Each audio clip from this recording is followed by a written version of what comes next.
Pamat is a company that is dealing with food, organic grown. We are farmers. Being involved with Switch Africa project has really helped the company in terms of growth, in terms of waste management, reducing on the cost, and in terms of opening the network. The innovation that we did is drying this product through the dehydration of it. And part of the drying, you also want to save on electricity. And today we can be able to avail our food into the remote areas in affordable prices.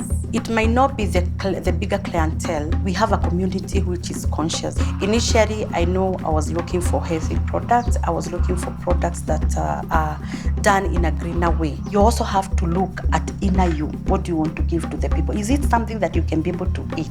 Are you making it for making money or making something that will come again back to your table?